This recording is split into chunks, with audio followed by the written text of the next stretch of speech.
Hello, everybody, and welcome to Rocket Lasso Season 3, Episode 2. Welcome.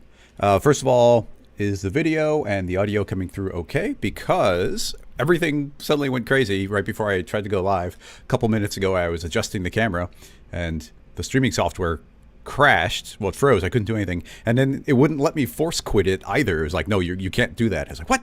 So I had to figure that out, and then it logged me out, and I wasn't sure it was sending everything through on both streams, so hopefully it is working well. Okay, good. I was able to fix it all pretty quickly. We're only like 2 minutes behind.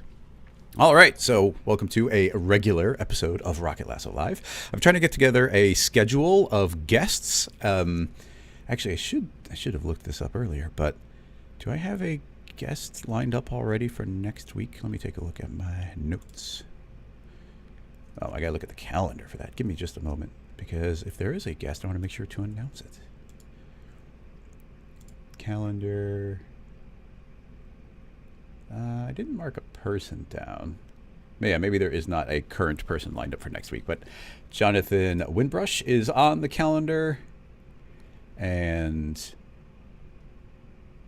is that confirmed? I'm gonna have to double confirm all these, but I think we've got Nick on the calendar. And Smearballs, Nick as well is going to be a guest, and Rick. There's going to be a lot of cool guests, so I'm excited for that. And I'll be putting together a blog post, and probably on the main live stream page on the new website. It'll also list out the schedule for when the guests will show up. Okay, everybody start getting your questions together. If you have a link, you'll have to be on Twitch. In the description below, I believe I have a link on YouTube to go to Twitch if you want to be posting links. But if you just type out a question, I like those as well. If you are putting a link, be it to an Instagram or be it to a video, it has to be able to show the source, the studio or the artist who made it, because I have to be able to give credit or I will not tackle it. Yeah, everybody get your Unreal questions ready for when Jonathan's a guest. And he's on the calendar. I'll give you a heads up. He is on for March 10th right now. Could change, but that is what it's currently set up for. We've got a lot of people showing up already. Ivan, Jay, Michelangelo, Groove, Jacob, Vittorio? Welcome, new name. RBX, Chris, Chop, Thor, Tabs, Raul, Mason, Darren. Hi, everybody. Thanks for coming and hanging out. And over on Twitch, we've got lots of people. Polytext, Pro Tools, Mr. Matt Dog, MW, Oliver, Motion Trash, Crossfader, Paul, Electron, Mickey, Tobias, Oliver, if I didn't say that already, Rogue Electron, Stumich, Pierre, Zach, welcome, Dean, Sean, bunch of regulars from the bonus live streams. By the way, there are bonus live streams on Tuesdays and Thursdays if you're supporting on Patreon, and those have started up again as well. In fact, I wanted to show you, there's more names coming up as well, but I can't keep up with all of them. Orion, Oliver, Clarky, Umer, apologies if that's not right. Prism, thank you everyone for coming and hanging out. Get those questions together, start getting the links out there so we can tackle them. In the meantime, I just wanted to give a quick preview to an upcoming tutorial. It is not ready yet. The tutorial hasn't even been recorded. The plan was to record it yesterday, but we ended up spending a bunch of time refining the idea of the tutorial. And when I say we, I mean me and the live chat that was hanging out in the bonus stream. So this is a low quality render. Really sensitive to grab that single pixel. It's a low quality render, but this is the plan, which is this is a expansion on a question from last week's stream. And it's going to be a vacuum forming, some nice high quality vacuum forming. I think it's gonna be a really good tutorial. I'm excited for it. So not sure when that will be out, possibly later next week, possibly the week after. But in any case, I'm going to be experimenting more. The idea should be that you're able to swap out the model really easily and kind of put anything in here that you want. And I think it's a pretty cool setup. And yeah, looking forward to that. Should be cool. And anything else to cover? I don't think so. Oh, I was just doing some volume stuff earlier. So open up new file. We've got the new folder ready and ready to begin looking at questions. I know there's some people asking me some questions on like Patreon, and I saw some questions on Twitter, but we need the questions here live while we're going. So Let me scroll around, see what we have. Thank you, Aaron. Appreciated. Molly, welcome. All these names I'm not sure how to pronounce. Is it Gly? I'm not sure, but welcome. Thanks for coming and hanging out. Thank you, Crossfader, for linking to the website. And actually, Crossfader has a question here, so I'll click that as the first one. Mute the tab, and let's pull this over and see what we've got. Oh, it kind of looks like... Let's see what we've got. First of all, this is from Asai Gozens, I believe. Asai Gozens from Paris. And this is giving me the vibe of... It looks like a bunch of little wood shavings, kind of Voronoi fracture type chunks. And they are freely flowing around and moving from one spot to another to form these shapes. I think we could do something along these lines. There's a lot of potential places to go.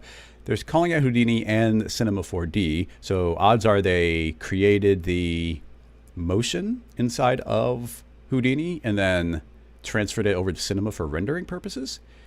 But in that case, that's pretty cool looking. I like it. So let's see what we can do in Cinema. And everybody get your questions together for later. And if you do post a question and I don't tackle it right away, feel free to post it again once you see me sort of wrapping one up. Just don't spam it. All right. So here we are in Cinema R23, and we want to keep it running very quickly. So we'll be able to make more copies if we keep everything very small. So I'm thinking of creating a cube set to 20 by 20 by 20, making it dynamic, right-clicking, simulation, rigid body, and to make this go really quick so we can test things quickly, tell the dynamics that the shape of this, even though it's a cube, I'm going to say actually calculate as a ellipsoid, so essentially as a sphere, and a sphere is the quickest dynamic shape to calculate, so that should make that run really quick. It'll be able to freely roll around. We might change it, but just for our testing purposes, that's the beginning. No reason not to make an infinite floor here, so I'll copy this tag onto the floor. That should probably go back to automatic, and move, this needs to go into a cloner, make as many of these as we want. Yeah, I'll do a honeycomb array just because I like the shape in general. Space these out a little closer together. I kind of like moving them per step and just eyeballing it in per step. Scaling this until there's a kind of an even distribution, and now we can just increase the count to any size that we want to. Now, I am thinking that this entire setup is very much in the vein of field forces. Now, let me think of how I might go about doing this. The quickest way to make some sort of shape, and we don't need to be trying to identically emulate what we saw, but we want to get approximately there. Something, I believe that in R23, it doesn't show the floor by default. Maybe not at all. I don't think there's an option to turn it on and off, but it's just, we just have to assume an infinite floor. So it's a little, I kind of liked being able to see it, but there we go. Looks like we are slightly intersecting it. Oh yeah, I didn't move the cloner up. So we can either move the floor down or the clones up. I guess we'll move the clones up. Just that little bit, so they should fall to the ground. We don't see much. They fall to the ground and they're doing their thing. Just fine. Alrighty. Now we need some field forces to do their thing. What shape are we going to want it to form? Well, let's just start with a letter. That seems like a nice way to go. Lie it flat on the ground. We'll just do a nice big R for Rocket Lasso, T for scale. Make it pretty huge. Maybe not quite that large. Something like that. And why not? Let's get a couple extra lines on the outside to get some extra detail. How would I want to do that? Well, let's just do like a spiral. Keep it pretty straightforward. Or not a spiral, but a circle. If we take an end side and drop it down to two sides, it actually makes it a two-dimensional line that's open. So that is a valid thing to do. I'd like this to be traveling on Z. So let's try the different axis. Yeah, that one. That gets put in the cloner. Holding that Alt becomes a child. Set this to a radial and increase the radius to whatever you want. Something like that. And we make more copies. Let's make 10 of them. And of course, you could do things like make this randomly different scales. Adding a MoGraph random effector. There we go. Random, not position, yes, scale. Scale on Z, and that we can make them larger and smaller. Just a little bit of variation. Now, something that will help us out for making modifications is creating a connector. There's a connect object, and that will be fed the text and the splines. That way, this becomes a single, this is now holding all of our splines, meaning we can drag that in or put other children in without needing to constantly relink everything inside of our effectors.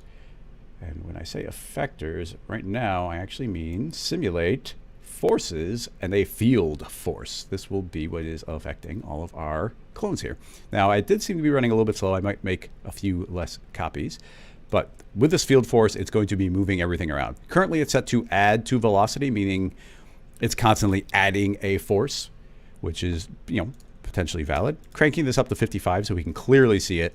Creating a solid and telling the solid to travel in X. This should just give us a baseline of how quickly these are going to move. So hitting play, you can see, and keep in mind that we're only running about 5 frames a second, 7. You see how this is all shooting off to the side, and it's shooting off very quickly. But you get a baseline in your head. So now the thought turns into, that gives us a direction. We don't actually need that. But what we do need is to drag in the splines as a spline object. That comes into the spline object. And let's preview this via changing our display. So I don't need much in the way of height. Drop that to 20. But I would like this to be pretty large in these dimensions. I don't need to see it everywhere, but along this object would be a good idea. Crank this up, and now we can see what this is doing. Temporarily, I'll hide our clone so we can very clearly see the shape that we're getting. Currently, this would make things travel around our spline. However, changing that to... Oh, I didn't think about this. A connect object can only deal with... It has to combine everything, and a spline either has to be open or closed, so this can't output open and closed splines. So this is currently defaulting to open. So I suppose, even though I don't want to, temporarily, I'm just going to turn those off so we can have a closed spline. We'll add them in as a separate object in a little bit. So currently we are on a direction mode. That is what this field force is defaulting to. In the object mode, the spline is set to travel along the spline. I don't want to go along. I want to do a radius, or possibly even better. Yeah, we could do radius, and it's also mask, but let's do radius because I believe that makes it aim inward. If we take this radius and start to increase it, what is going to happen in, I can't remember default, if it's going to attract or push away from the line. So now that that exists, unhide all of our clones, hit play, and they'll only be affected if they're in that little range. But we can now see that all of those are getting pulled towards this line, which is what we're looking for. Excellent. So we need the radius to be probably super huge. We want everything to get affected. So setting up to 1,000, that's hopefully enough to get all the way to the edges. And under remapping, this is the overall strength. I could crank this up all the way, and now it's pretty much... I don't like going to 100%. I've occasionally run into a bug where if everything's at 0 or everything's at 100, then it suddenly turns everything off.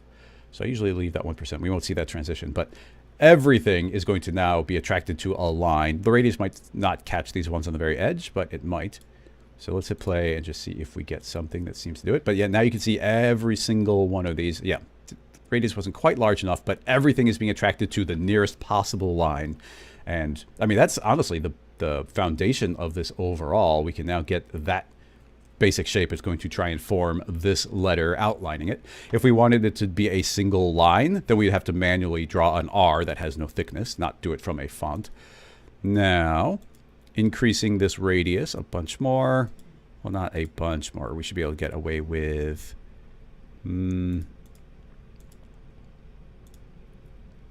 probably just another 400. Should get it all the way to the edge. Now, that is the basic shape. If we were inclined, we could add additional ones on top of it. Say, we could give it a bit of a direction if we wanted to. Feeding into the field forces, feed the spline again as a spline object. And this time, we will leave it to travel along. If we set the offset up all the way, it's actually full strength the entire time. Turning this off, and it's God, yeah, it's a long, this will be infinite. So now all of these pieces want to travel around the shape. And I turned the other one off, so that's all that's happening. So we should start seeing these traveling around the shape. So combining these two should give us a direction of travel. And we could even rename this. Let's just call this spline around. And this one will be spline attract.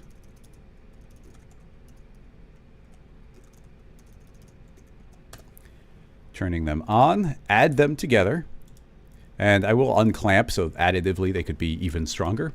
There's a good chance, actually, almost immediately I'm going to drop this down to around 20% because I want it to be a lot more attracted to the line than traveling around the line. I like the idea of it moving around the line, but that is secondary to it's going towards the line. Looks like my radius did still have to be a little larger. That's fine. But, and I know we're not at an amazing frame rate here with how many clones I made. I should probably make slightly fewer so we can run this quicker, but you can see how they're flowing around the shape, and that's going to keep some extra motion going. And something that's kind of cool is if they overshoot here, you see that those cross that threshold, and now they're like, oh, I want to go over to this line instead. So let's decrease our count here. To do that, I'll change this to endpoint and divide these counts by 2. That way,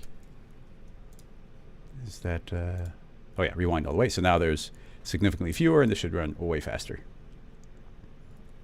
So everything gets pulled in, back to the field force, fix my radius. We'll just go up to 2,000 just to make sure everything gets caught. So now these are going to get pulled, and they're going to begin traveling around this overall edge. Now, 222 for the time, just to give ourselves a couple extra frames. As I said, this is an additive force. It's constantly adding this force onto everything.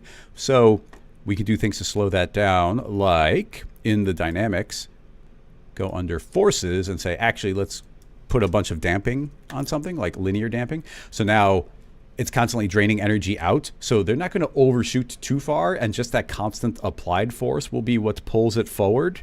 And some of these you can even see that they're stuck on each other, so they're not traveling. But I think eventually they will be able to. But you see it's calming everything down. So you could do that. You could also set that back to default. We could also create a simulation force friction. And a little friction goes a long way. You see, actually, this is dramatically draining that out. So dropping this down just a little bit will stop them from overshooting and do a very similar thing. There are, I mean, this one's good because you can add fall-offs to it. And, you know, there's different reasons to use the other ones. But in this instance, either is totally valid. So let's get a little bit of extra randomness going here. I like the basics of what we've got going on there. I might actually make this go a little bit stronger around, make everything a little bit more inclined to start traveling around in their direction. And then, you know, right now everything's starting off really orderly, so a random effector in the beginning could be nice. No height, but we can do enough positional randomness, like 150, so that should start looking pretty random. The scale, let's do a uniform scale. Keep in mind, currently everything's a sphere. And let's do absolute, so they only get bigger. So now we have some bigger ones. It'll just eat up the space a little bit more. So even though we have fewer, it's going to fill up the space very nicely and run a lot quicker than we had been originally. So that's all looking pretty nice. Let's get a little randomness in here. Not terribly difficult to do. I will move this random down here to make sure that I know that that is what is applying to the cloner. I just like them hanging out near each other. The field force needs to be fed another random field. I do like adding random fields in here. It defaults to noise, which is nice, and immediately we can see that represented here. If I reset only that noise, we can see that that is now represented. If I start cranking this up larger, I want to keep on going up and up until I can start seeing a little bit of uniformity in it. You see how now we can actually see the noise pattern emerge through these, which obviously goes a long way to us getting control. When it's really small, we just don't know what's happening. Once it gets large enough that we can see, like even if I was inclined to have this be pretty small, I'd want to scale this up until I could see the noise and then drop it to whatever percentage. If it's, you know, if it's nonsensical at half this amount, it's like, well, I can't quite tell where it is. I'd go to the point where it's like, okay, I can tell now, divide by 2, because then I know where it is. Because anything less than 500 here is just going to look like chaos, I think. But in any case, this can be fed an animation speed. So 100 is, I mean, it's not terribly fast. If I play, we should see these moving around. And actually, they're moving pretty slowly. So we'll go up to about 100. And now they actually have a little bit of speed. They can keep on moving. And that's the only effect happening. But that can also be added or multiplied on top of everything. Right now, it's set to max, but I will set it to add. So they are overall very much attracted directly onto the line. But then they want to travel around. And then the randomness is added on afterward. So these will take a slightly less direct route onto the line, but there'll still be a little bit of movement traveling around, and they won't be quite as stuck to the line. And all of that can be mixed to whatever degree we want it to. A smaller noise would make them a little more chaotic. We could crank the strength up, we could pull it down, and we could, yeah, even here you can see how it's traveling around the line. I think the animation speed could probably go even a little faster. As they're traveling around, I don't mind those moving around a little more. So yeah, those all flow around. Now that that's all working well, let's give it a save. Inside of episode 2, scene files. Field forces. Create shape. So that is going to attempt to form that shape. It will slow it down a little bit, but not too much. Now that we've got this flowing around, I think it'd be kind of nice to tell this cube to actually be calculated as a box. Hitting play, they'll now be boxes, and they will be sliding around the ground. You see, right now they're sliding. They might fall over a little bit. And there's a lot more friction overall. And so we might have to crank the forces. But here's my thought, especially with the one we saw in the reference, the pieces were tumbling as they tried to move. Now, I want these to not be able to slide, so I think I would like to increase the friction on the floor. So no bounce and friction up to 99. 1 second.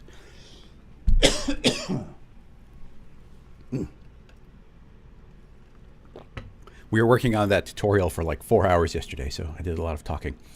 Okay, higher friction on that. I might actually crank this friction up really high, like 200, because I am probably going to lower it on the cubes. But the idea here is that these cubes shouldn't be able to slide. As they get pulled, they'll have to roll. But I would like them to be able to freely slide past each other. So I might put the friction down to something like 25 for them touching each other. But now you see it's not quite enough for them to be hitting the heavy friction on the floor. So that can get cranked up at least twice as much. To compensate, yes, they are tumbling now. So these individual cubes are tumbling to get where they want to. And that's doing a fine job to get them to the center point. It's enough power there, but it's not enough power to make them travel around.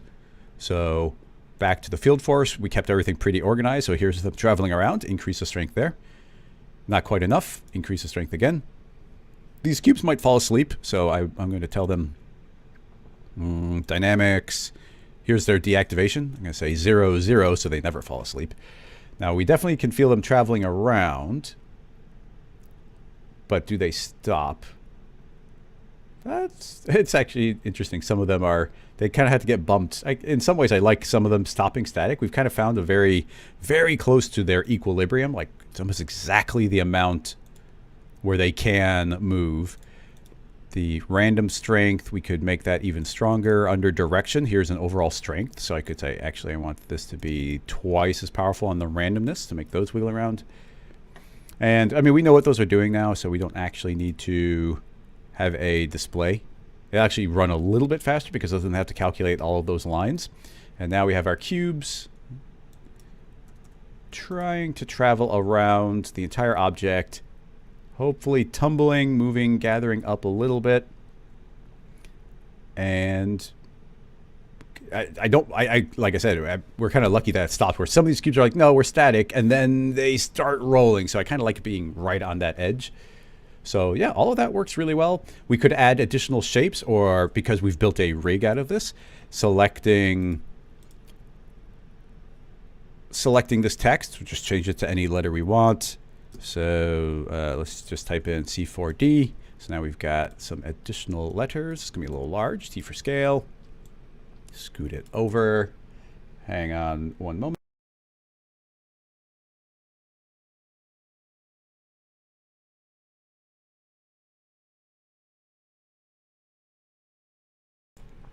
And we're back.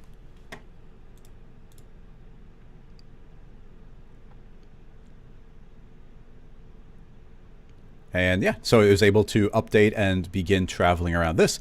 And we have every variable that we could want. We could make it more attracted to the inner line. We could only have it be attracted to the inner line based on a smaller fall off. Every possible variable that we want could be swapped in. But overall, I think that this is the type of motion that I was hoping to get. We did have that ring that I was talking about putting around it. I'm not going to put that together because it would essentially be redundant. Because they're open splines instead of closed splines, I would need to make this again and this again, and there's no need for us to go and do that. You see the principles of it here, but we could make any shape that we want, and they will gather around and start traveling around the shape. So I believe that wraps it up. If anybody has any follow-up to that, let me know, and we can add to it.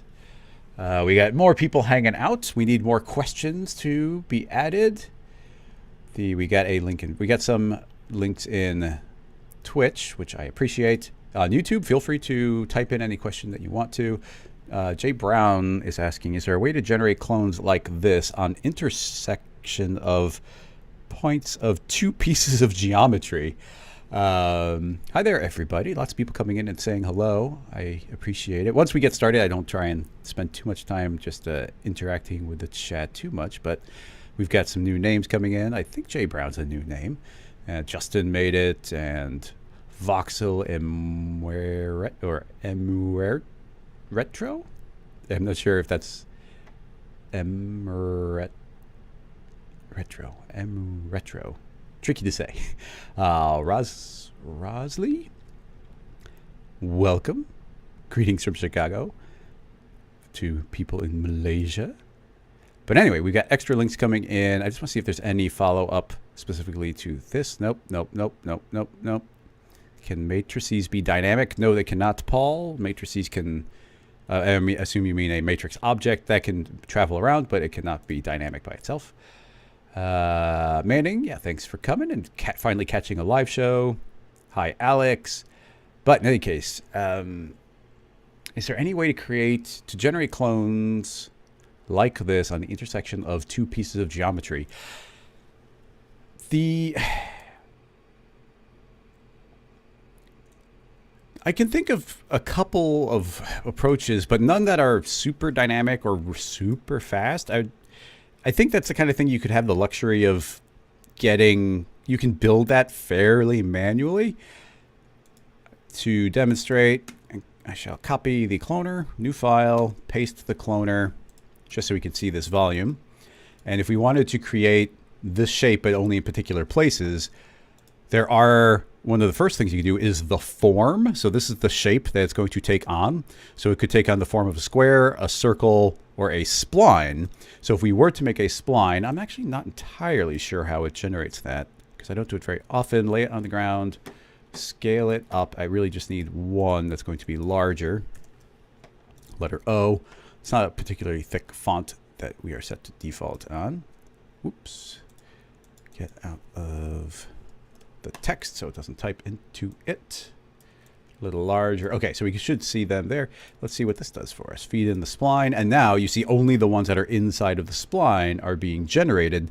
So if you wanted it where two objects intersect, potentially, this doesn't have to be a text spline. That could be just let's make a inside and a spline mask. There it is. One moment again. Geez, got a tickle in my throat.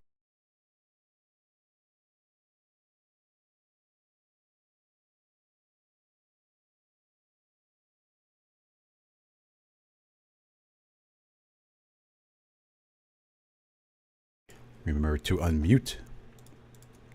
So feeding those into the spline mask. These will make sure that this is along Y. So now those are combined. But that could, of course, instead be the intersection of them. Actually, it's not intersection, it's and, which is a little unintuitive to me. But dragging in the spline mask, you see those are only where those exist. And if we were to take the shape and move it around, it should modify where those clones are being created. So that's an easy way of doing it with splines. So those get generated that way. If you had something more complex, you could do something like the volume. Let's set this just back to square. And once you've generated your clones, and this does take a little bit of a cost, but it does also speed it up. We could create a shape. We'll keep these simple. Create a cube, T for scale, make it pretty large. I will visually hide it. And create, in the cloner, create a volume. There it is, volume. So these are not the super quickest things to calculate. This cube is very simple, so that won't take a long time. But here's a volume shape, and I could feed this in. And this is going to do certain effects in certain areas. It's being affected just as a cloner, and currently it's scaling down to 0. But I believe we could also say affect the visibility.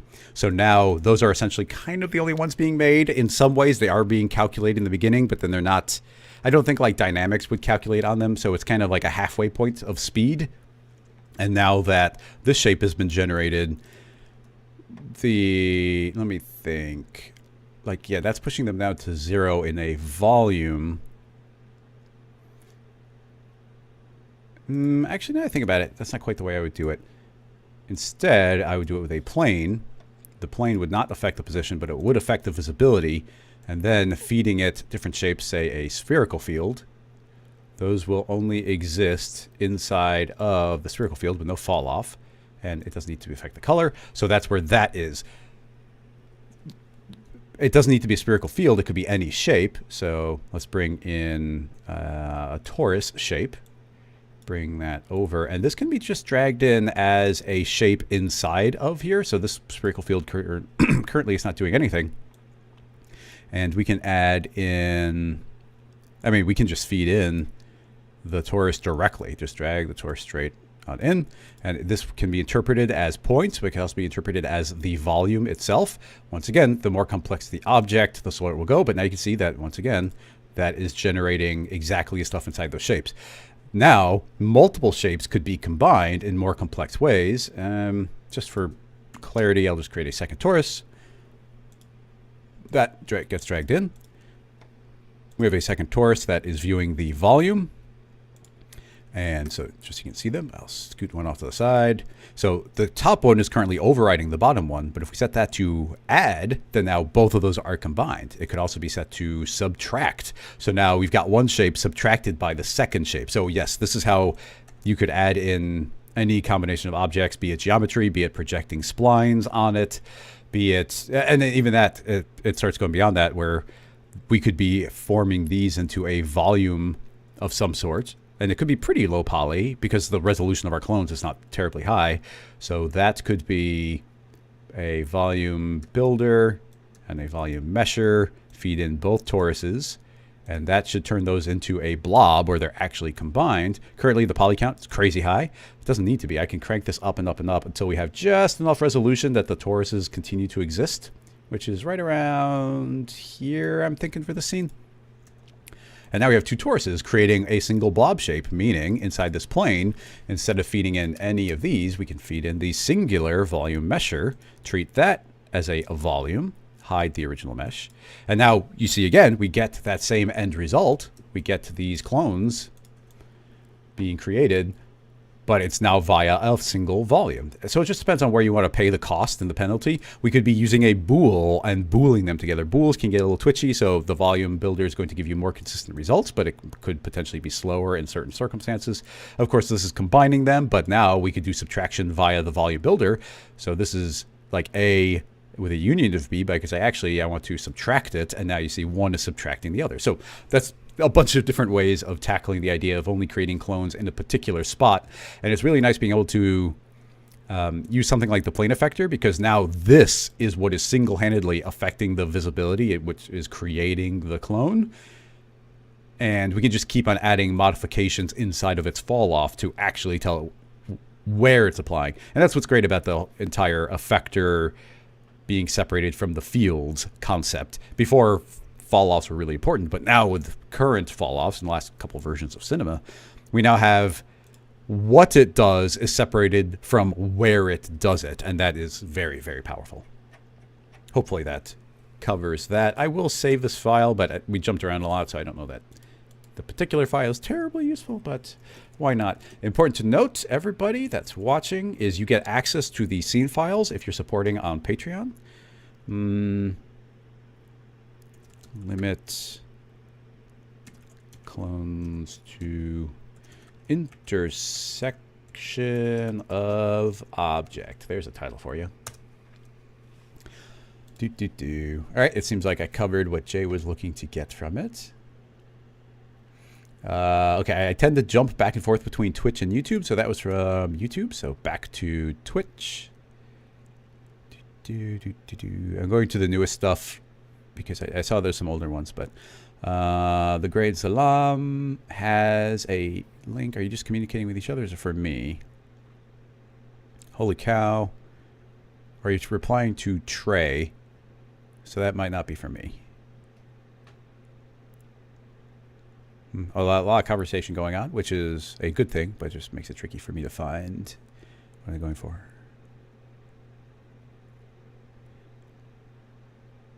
Dean has a question linking to Instagram. Mute it in case there's audio.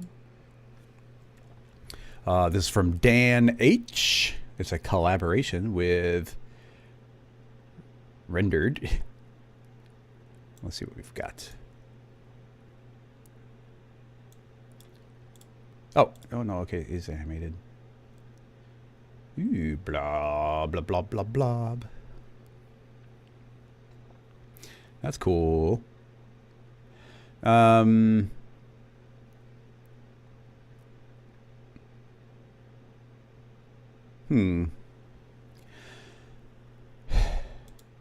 Curious if they have there's a couple different things I can think of. Let's see if they call out specifically anything they might have done. Sculpture art, your desk, not super specifically. Because of the shapes that eventually get created, I can't manually, I can't scrub this, it just plays and I can pause it. It's pretty long.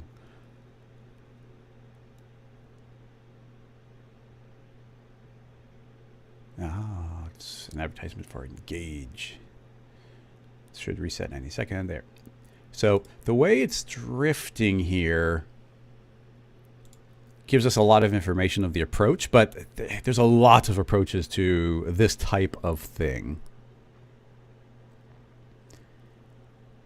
Let me give you a quick for instance. If I had a sphere, I would like it to be significantly subdivided. 48 segments. So that's a significant amount.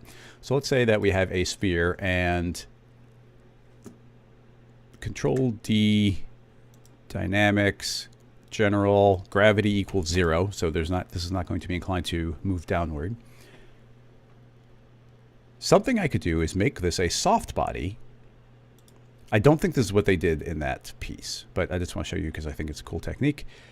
If we tell the soft body to ignore self-collisions, that means it can pass through itself is the important thing there. So if I play right now, nothing should happen. This is a soft body with no gravity, no forces applying anywhere. However, if we add another force, field force, I don't think we need it quite as strong as last time. So 22, random field, crank up the noise until I can see a little coherence. That's excellent. Give it a similar speed, 222. If I play right now, actually the forces should apply and we should start seeing this.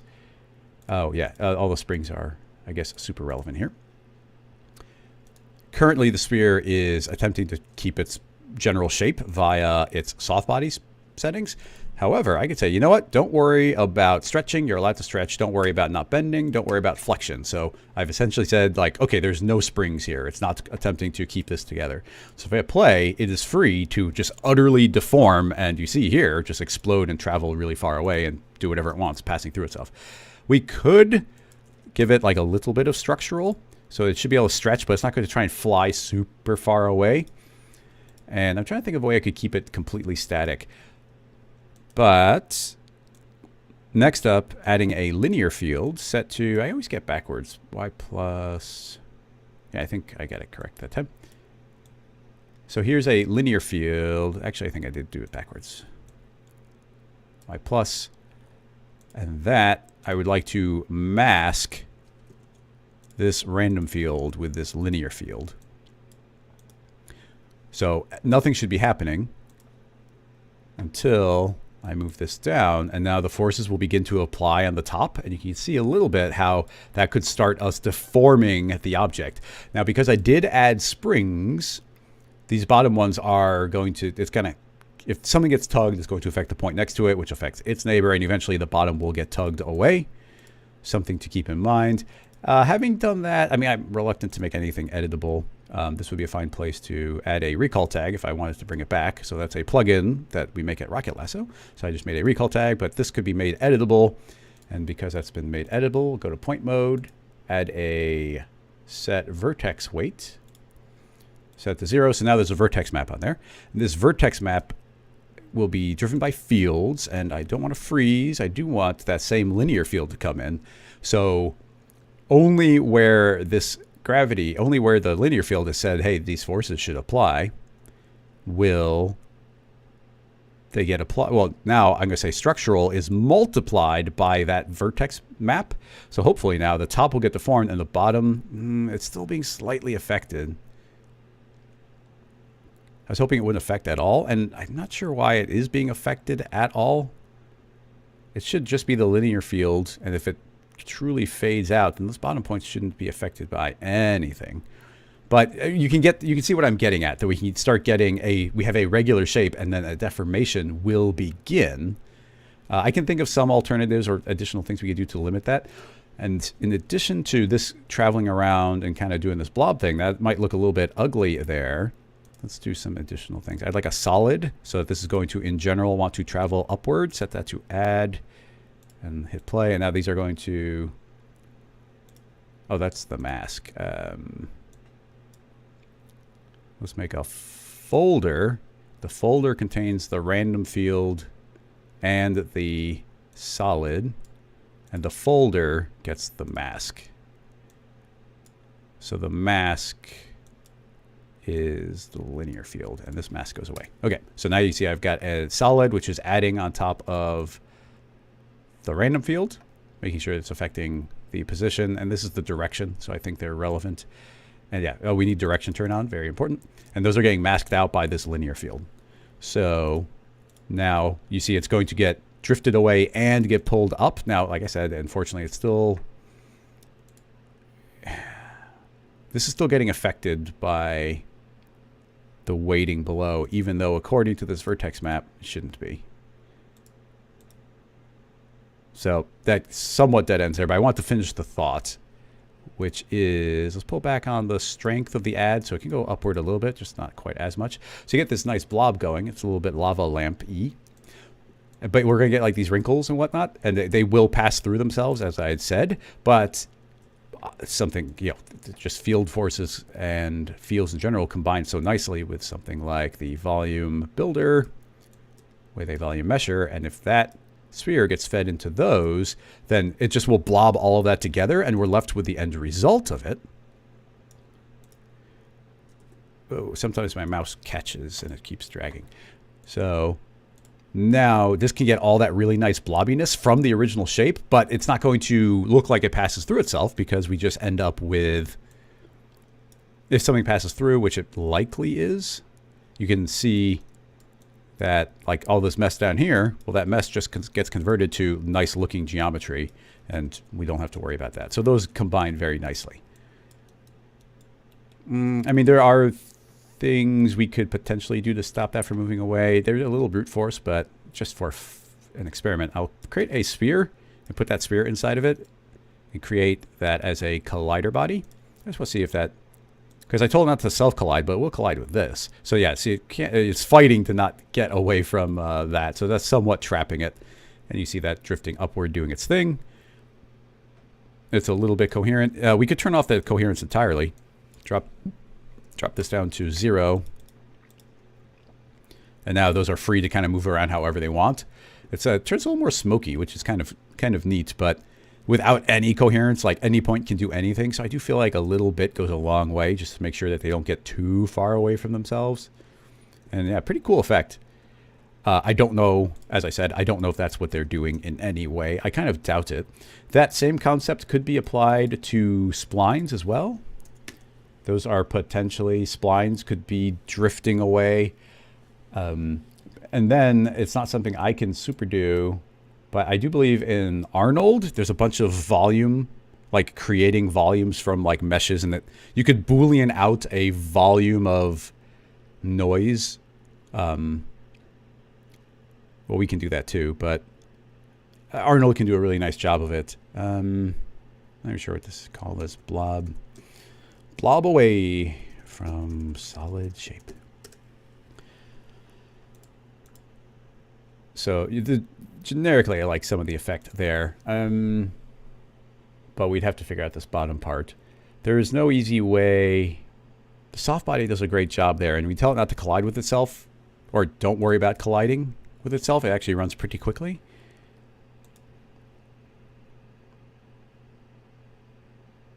I don't know if other things do as well. I'd be curious. I'm going to delete that, and we don't need recall in this circumstance.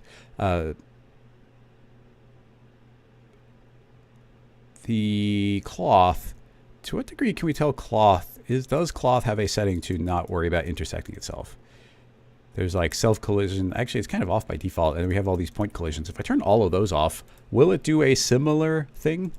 Forces, gravity.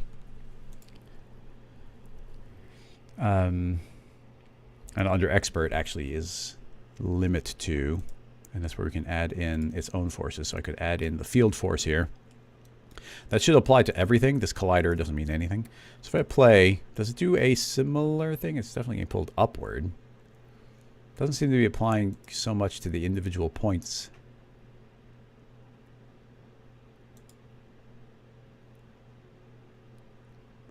But, well, I guess we would need to kill off the stiffness, flexion.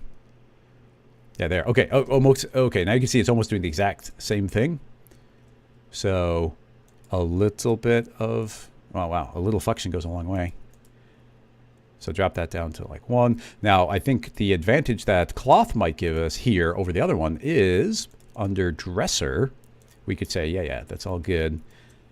Do a look from the side, rectangle selection, drag this up, and now say, actually UI invert, because this will, or no, that's fix. So yeah, UI keep it on bottom, and fix points, set, and now those are stuck there. So exact same concept, but now we're applying it to cloth instead. And now it should keep those trapped there. And now, yeah, now you can see how these are, it's not going to escape. And let's see what we can do here. Flexion 0. And as soon as I do flexion 0, you see it immediately starts escaping. It can start intersecting a lot. Stiffness, let's see what a little stiffness does. 1%. Yeah, I mean, very lava lamp-esque. And you can see these drifting around. I mean, pretty neat. I could see a lot of use out of this. Can we do fractions, 0.1? Yeah. So that's my, if we find the right combination here, like a little bit of stiffness, and a little flexion, you can see that that is now indeed stretching out quite a bit. But I think it would have a limit. Yeah, it started slowing down there at the end. So pretty cool. I had actually never tried switching this over to cloth, but because of the way we're using it, I don't think there's a reason not to use cloth. And you can definitely see where it's like, no, I don't want to get pushed too. Actually, no, it's in the volume builder, so I can't trust the resolution. But yeah, okay, yeah, you see it was only able to get to so far, and it stopped and pulled down. If we have a random field doing a bunch of randomness, actually, let's just try creating, because it's simple enough right now, create a simulation turbulence. Forces turbulence, and this should be just a big old turbulence. In fact, I'd like to see just what it's doing. So back to 0. Oh, and let's make sure I'm going to not limit it to that, so it means it should have everything affecting it. So we've got a turbulence slightly affecting it. Jumped up to 22 and give it a significant amount of scale, and this should be kind of blobbing it all over the place. And it's free to just pass through itself, so keep that in mind. So yeah, you can see kind of some left and rightness right now. So I'll turn the other one back on again, let them combine. So there should be a general upward push, but also drifting left and right. It's still in the volume, so we can get these intersecty blobby shapes, and we can see that just a sphere turns into like this crazy shape. We are getting, let me find a, okay, you see how it gets crazy thin here? We have ways we can get around that as well. Inside the volume builder, adding the dilate and the road is essentially an inflate effect. So if we say 0, then there's no inflation. We're currently at a voxel size of 8. So if we keep on increasing this up to 4, we are guaranteeing that even if there's a flat sheet of paper, there's enough thickness that it will show up in the volume. So this now has a minimum thickness, which means there should never be a hole. And that travels around doing its thing. Let's look at it kind of flat. So yeah, now we get a pretty nice kind of blobbing effect overall. This could then be fed a smoothing deformer. I do like smoothing deformers. Drop the stiffness down to get maximum effect everywhere for lots of smoothing. We can also add in some smoothing in the volume builder, but those take a while to calculate, so I tend to avoid it if I need to. Yeah, we just can jump up a little bit higher to smooth that out overall. But now, yeah, it is a volume, and it will blob around. Does this have to show? Don't draw them, please. Yeah, so we get this nice little shape drifting around. Once again, I have no idea if in any way they were doing anything similar to this, but it's a cool effect, and I do like it. Save this as another iteration of this one. Now, there's two different... I'm trying to think if there's a third way I might go about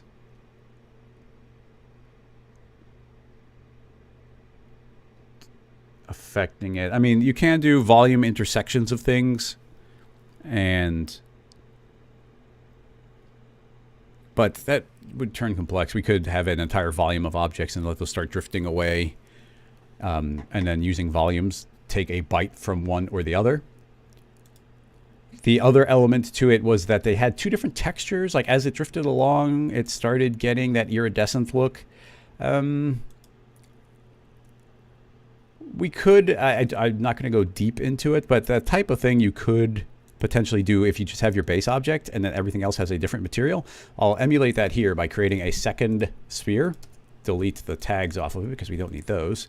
And honestly, we could do it with no, we can't do a volume tag because you can't put a volume tag, or I'm sorry, a vertex map tag on a volume mesher because it has to be editable and that wouldn't work. But we can use the good old proximal. So if I were to create a new material, and we're going to make this as black and white as possible by literally turning on the luminance channel, and inside of luminance, create the old I think it's an effect proximal, and the proximal will take in a null or a shape, and in this case I'm going to say use the vertices, and for all purposes what it's doing is making a little radius around every single point and then creating a spherical fall off from that, going from 0 to 100%. So if this material were to be applied to this volume mesher, it's checking, are the points actively near this original shape? Now, this is going to look a little bit rough in the beginning, and I don't want this sphere to show, but we should see some effect. If I render right now, yeah, you can see, hang on, I'm going to add a little bit of red on here just so it's not black in the background. So you can see we got this little bit of red showing up here. So that is everything that's out of the fall off.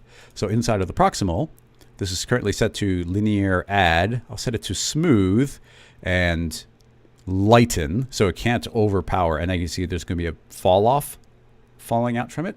And we can set this radius to whatever we want. If we double that outer radius, and we're getting a smoother fall off.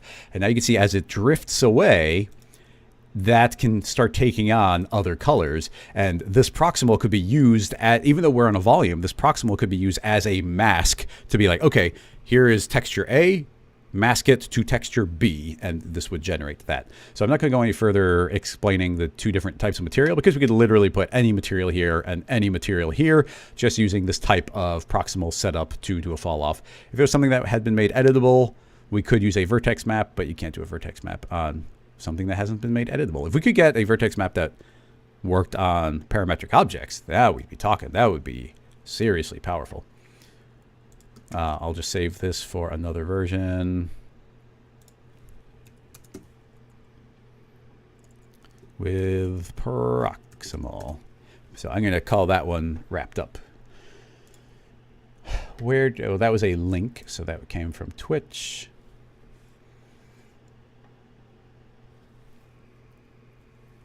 Would be interesting to apply a volume redshift material to it. Would look like wispy smoke. No, I agree, Michelangelo. You totally can. In fact, that's something I was playing with earlier today. Is I created a volume because you can make, if you're using Redshift. I'm sure different renderers can do similar things, but let me just walk you through here. I have a. Here is a line of matrices, and then I'm randomly moving them, and there's a spherical fall off, so they're less random on the end. And then I created a tracer, and it's interlinking all of them and then smoothing itself out a little bit. And then I clone another line on top of that, and then apply a second random. So then, and I've kind of got this wavy line of them. And then if you feed this into a volume builder, set it to fog mode, and then turn it on, we are now generating a fog volume. And Redshift can see that if you apply a Redshift volume material. And if I were to open up the Redshift viewer, actually it's already stored there, but there we go. You can see that I have now created a little cloud generator from scratch, and I could make that look however I want to, playing with different settings. So pretty cool. So yeah, we could take that entire concept and have that volume builder be basing it on fog and not, what do they call it? There's volume type fog. Typically it's on signed distance field, but if you set the fog, then you could immediately make it do this type of thing and have a controllable wispy smoke. RBX, is it possible to make a braid with hair, as in hair on a character, dynamically?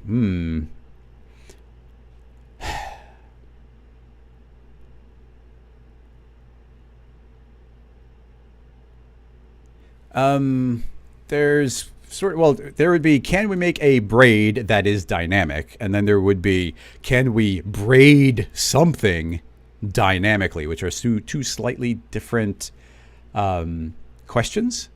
Hello, Sergi. Hello, Shadow. Thanks for coming and hanging out.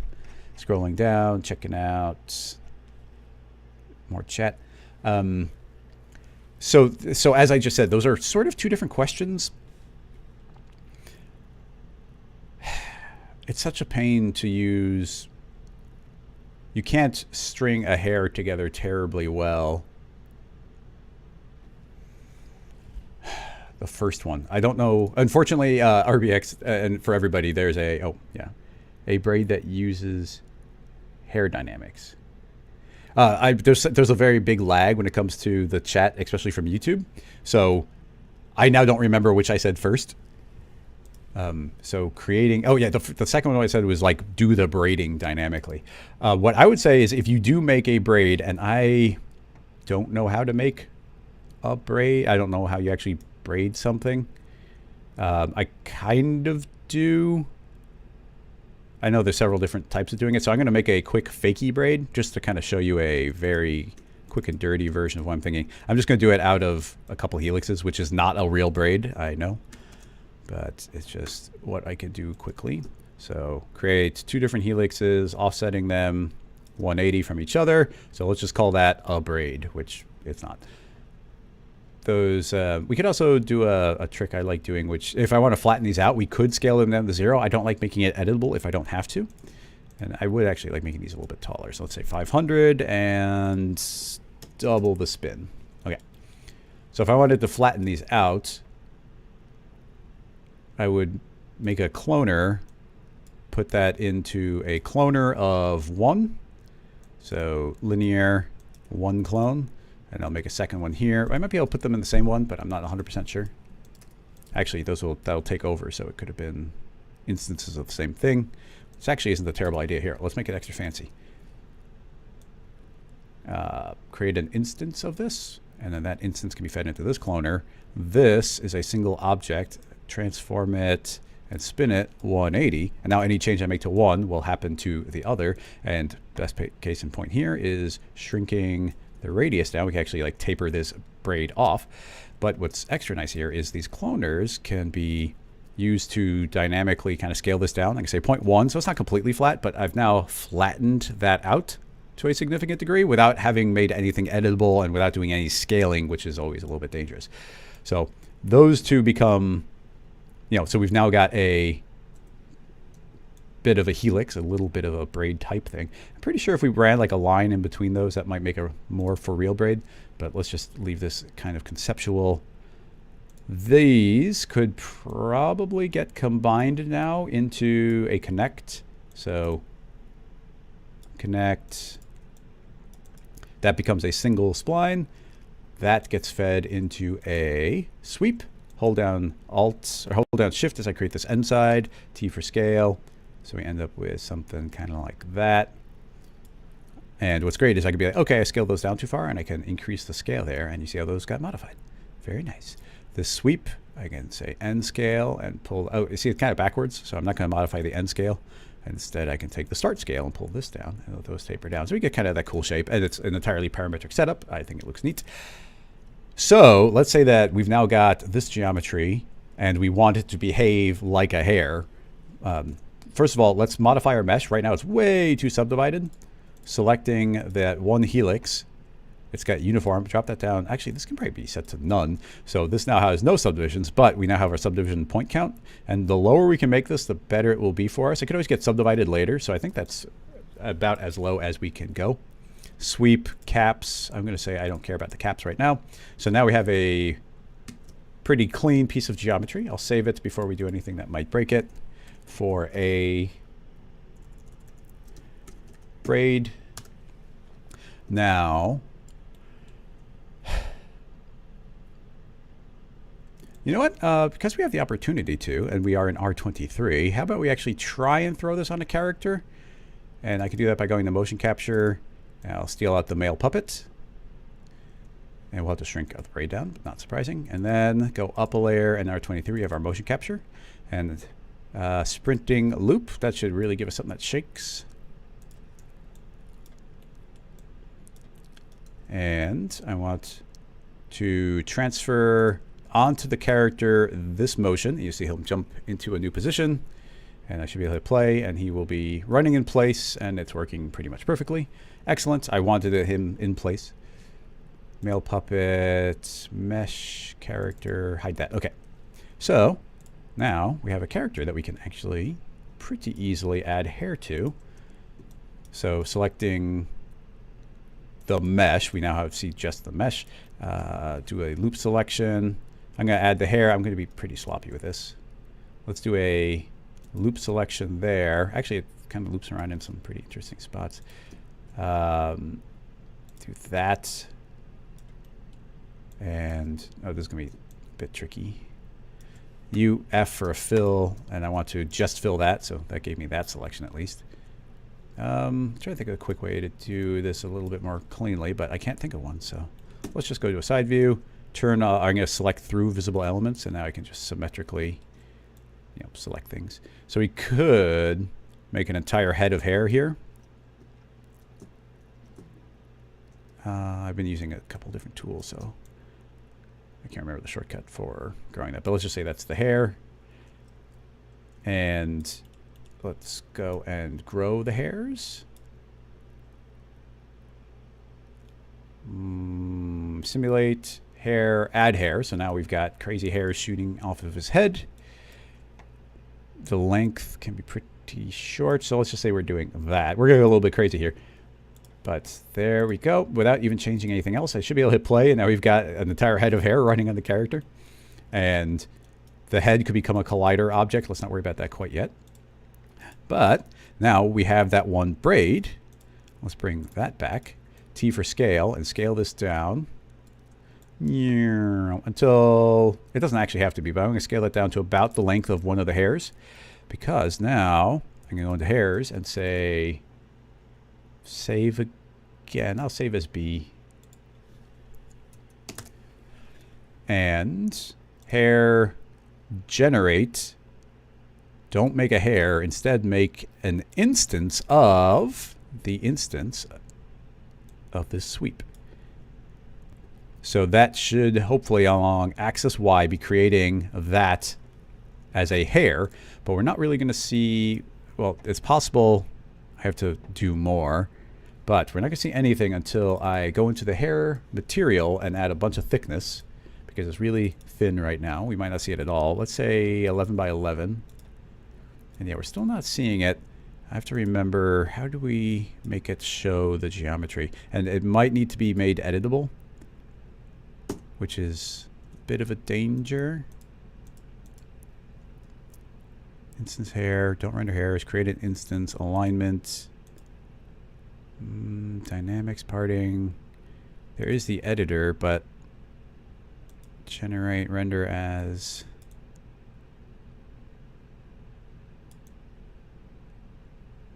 Oh, no, I don't think it's that stuff. None.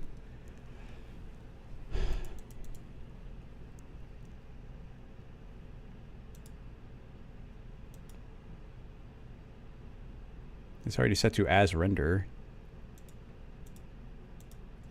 How do I get the geometry to show up? I feel like they added a new setting in here that I am currently missing. I'm going to make a temp backup of that, make this editable, make sure that that is what it's fed. Yes.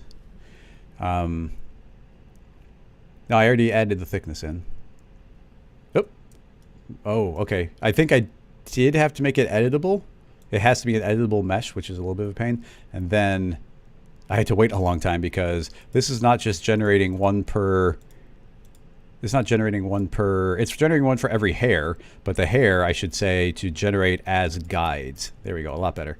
So now those are generating properly. It looks a little funky because it appears to be backward. Is there a way to reverse it inside? No. Alignment. I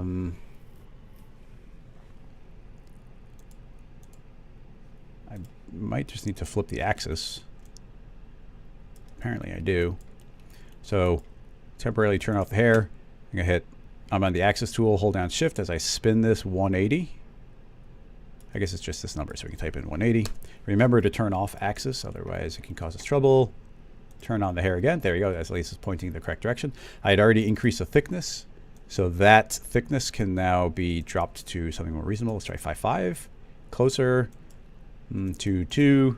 There we go. So now they're starting to get smaller. So you can now see I've generated this geometry on top of every individual one. Obviously, that's going like crazy over the top, but let's see how reasonably that runs. Not terrible. Yeah, so now you can see that we've kind of manually made these crazy hairs that are going onto the character. So it's not a braid, it's a bunch of braids, and we are fully using the hair dynamics. We could tell the hair dynamics also that they could be avoiding each other more by going under dynamics. And I think there is, like, yeah, surface radius, but there's also is surface radius about like hairs? Animation maps modifier advanced. I think it's just that. Is that the radius of the hairs? Because those are currently like too thick, so we could say 2, and it might keep them apart more. Seems to be, but I'm not 100% sure. But keep in mind that I have now applied this to like an entire head of hair. It runs pretty well, and it's pretty good. There's a good chance that you wouldn't want that to be a crazy, you wouldn't want an entire head of those. You just want it to be on one. So this could be modified to essentially doing the entire process. I'm trying to think of what the quickest way is to limit this. It's currently on this polygon selection, so if we find the proper polygon selection, we should be able to, it's going to be a polygon selection on the head, so it's this. So if it is limiting to that, we could say, actually, hair, we just want you to be right there. And selection, set selection to override that, and let's see if it actually updates our hairs. Hair, update, update guides. Oh dear. Polygon vertex old. Let's say growth. Oh, we have to do a complete reset. So under editing, I'm going to say regrow. I think I had the selection selected, so it went straight through the face. So it's also on his nose. I'm going to leave it. So now you can see anyway that I've got like I've got 4 braids on the back, but we could have made it just 1. And you can see it's now running on those hair dynamics. And then he's got really long nose hairs as well. It's colliding with the body, or it's going to pass right through the body. But we could say, and this won't necessarily be quick, but on the head, go under hair and say it's a hair collider. And that also goes onto the neck. Copy it there. And it also goes on to the torso. The only places that it might hit right now, it could slow it down. It might not be terribly accurate, but you can at least see it's bouncing off of those. So we are now using the hair dynamics to just project whatever geometry we want to on to it. I think you can also create instances of splines. So potentially that could have been a braid of generated splines as well. So that could have been like a whole series of splines traveling through and then reprojected on to stay on the head. Things get really specific and you have to do a lot of modifications and whatnot afterward, but I think that kind of covers the main chunk I wanted to. Tyrone, are hair-to-hair forces not turned on? Is that like a separate thing? Because under dynamics, there's rigid collisions, but is there like a completely separate checkbox for that? I thought, where would that be? Parting hair advanced. I think it does that automatically. Like, oh, maybe it doesn't. I don't know. Totally blanking on it. But I don't see a hair-to-hair. Yeah, see dynamic guides, and I think I told them to be a radius of 2, but I might be missing a setting somewhere. Oh, here, hair-to-hair. Yeah, it's under forces. So, yeah, that's going... Yeah, okay, so these are now trying to stay away from each other. And I don't know if that is based on what radius. Oh, here's hair-to-hair setting. So let's drop that down to like 1. Okay, it's really trying to push all those away from each other. So use with caution, but it looks a little more Cthulhu-esque. Probably, especially if you look from the front. Yeah. Yeah, that's rough. So yeah, kind of a goofy little ending there, but I like it. Let's leave it there. Bump, bump, bump. Yeah, I didn't realize hair-to-hair was under forces. But it also goes to that these are not, it's not actual, like, real dynamics. It's forces. It's hair-to-hair forces. So it's more that the hairs are, kind of have a fall-off around them. It's kind of trying to repulse all the other hairs that are near it. Justin, you can always post it again. Like, don't feel bad for reposting a question again later in the chat. Just don't spam it. If you see me wrapping one up, post it again. It's your best chance to get hit or for me to tackle it as I go. I don't know that the roots are moving, Dean. I think it's more, in this case, it's that there's an inside and outside of the head, and the inside is got hairs as well. I just didn't bother cleaning it up. Let's see. Dim, thank you. I think it will be a good season. We've been getting very good questions. I really liked the first episode. We still got a whole 45 minutes. We have a question from Tyrone. Let's check out what we've got. It's Instagram. I'm going to mute. Ooh, that's cute. This is from Ivazowski.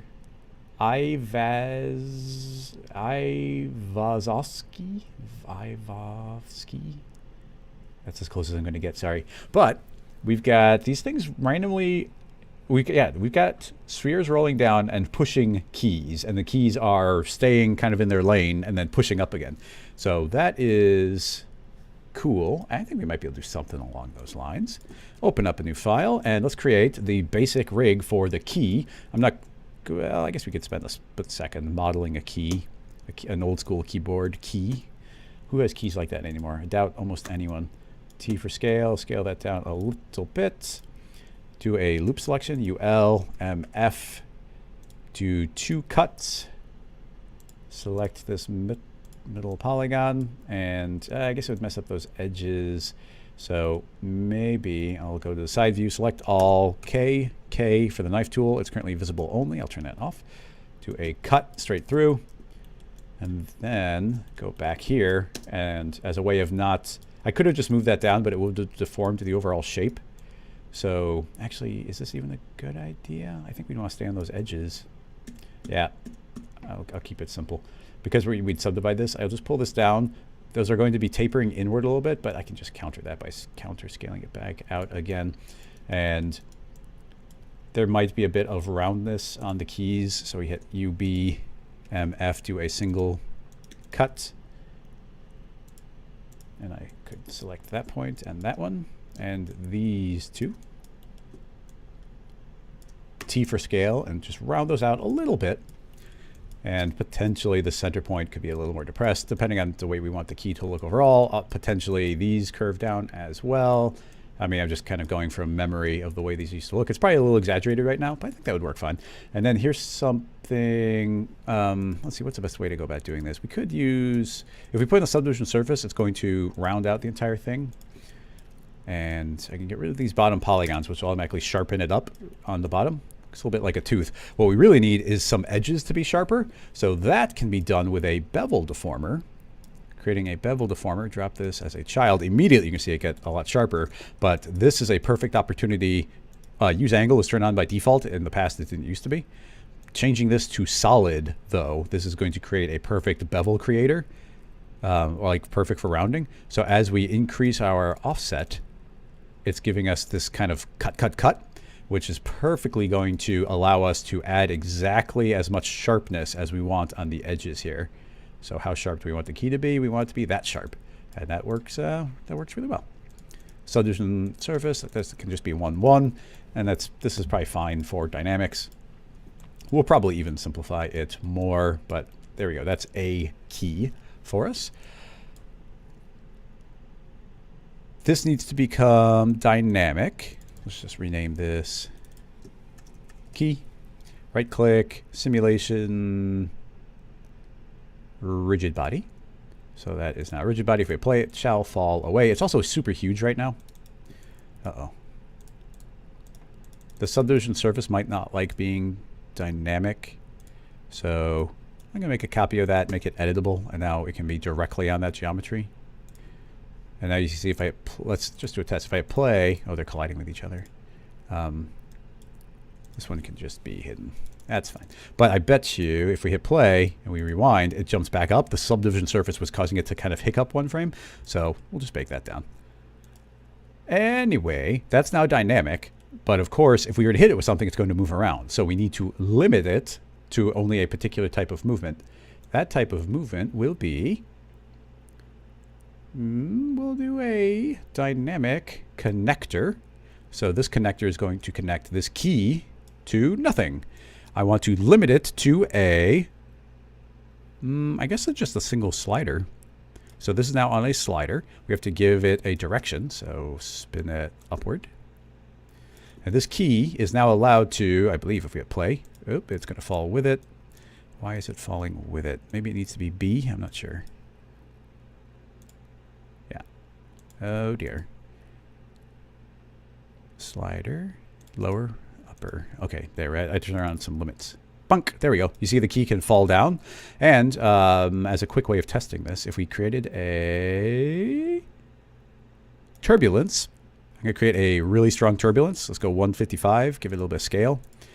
And the hope is that this force is strong enough. 555. Yeah, see now it's strong enough and you can see it, the wind will occasionally blow it upward and it can't get past that point either. So now there is a connector that is attempting to keep it on this line and it can't spin, it can just move up and down. I don't think it can spin. So it can go a little bit down and it really can't go up at all. So that should probably go to about 0. Let's say 0, and now I think that will stop it. So now the key can fall down, and honestly, it'd probably be pretty subtle. Keys can't move that much. We might leave it a little exaggerated just for our purposes, but that seems fine. And temporarily, I'm going to set a negative gravity just to make sure it can't travel upward. Yeah, so it just stops there. It can't go up, but it can go down that little bit. So that is also working pretty well for us. Oh, back to default gravity.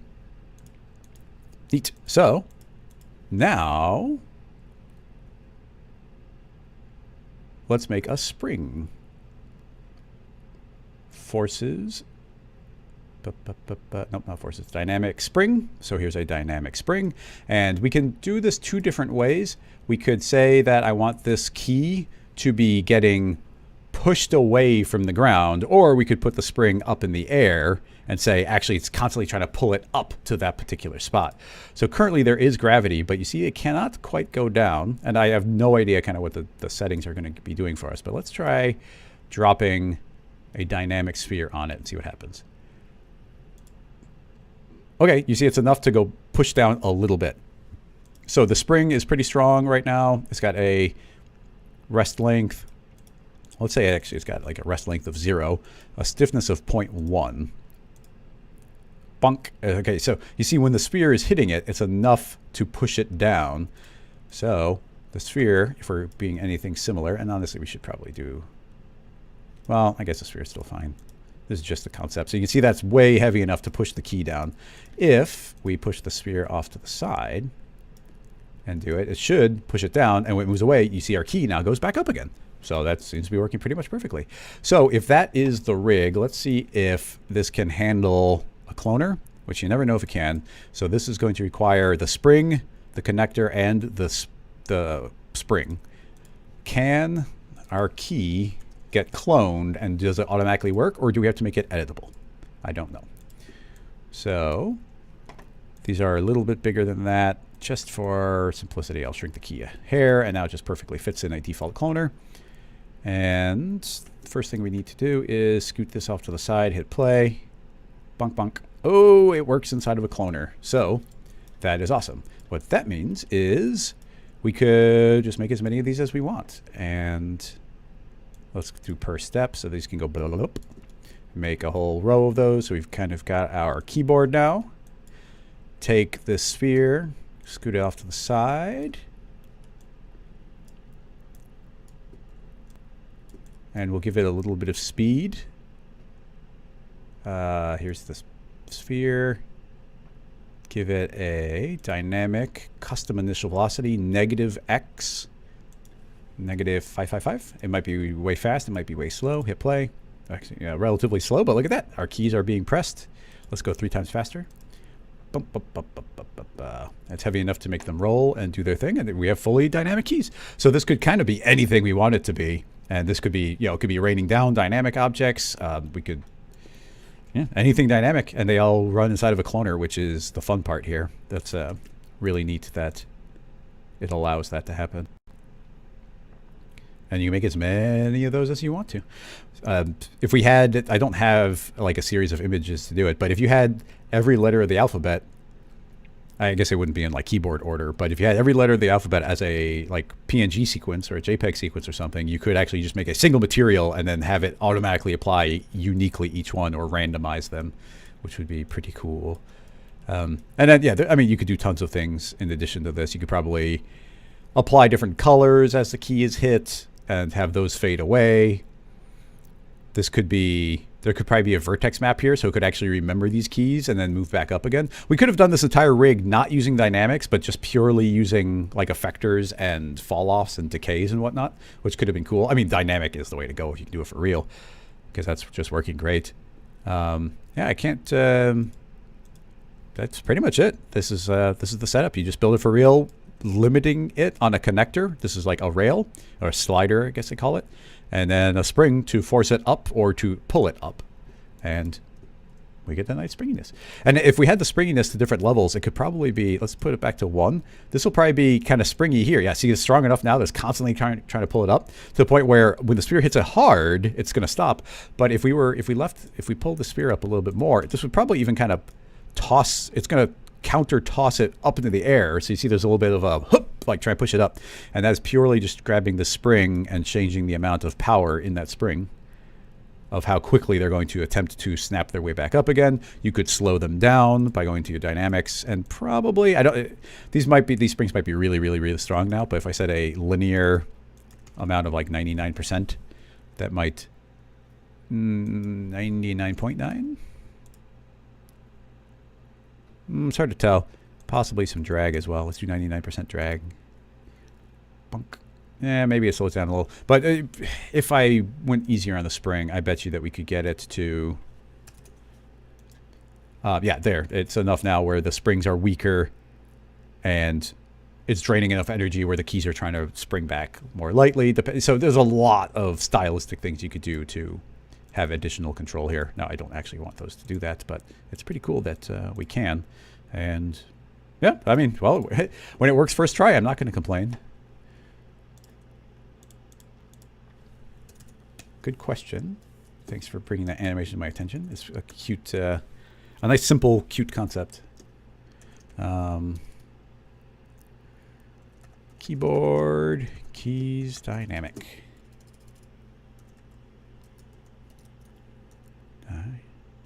Dynamic. Yes.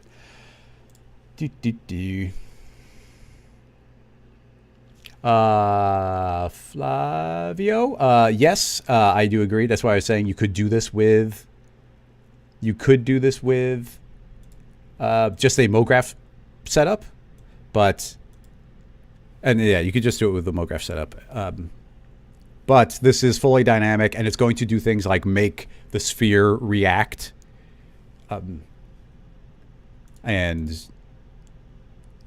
it's real. We did it real. It's running fast. It was easy to make copies of. So you could do this in other ways, but this is a real way, and it is quick to make. So I like this one. Whenever you can make it real, it makes me happy. That came from Twitch. So if there are any YouTube questions? No. People chatting, but not questions. Can we use a plane effector to translate one object in positive and the other in negative? One cloner, one plane effector, but positive and negative directions to different objects like a deflector. What's the use case, Amar? Because I think yes is the question, but I'm not quite sure of the visual that you want to do. One object in a positive and the other in a negative. The basics being how it gets applied, and if you can say the use case, if you're saying like, oh, like a zipper or like this or like that. One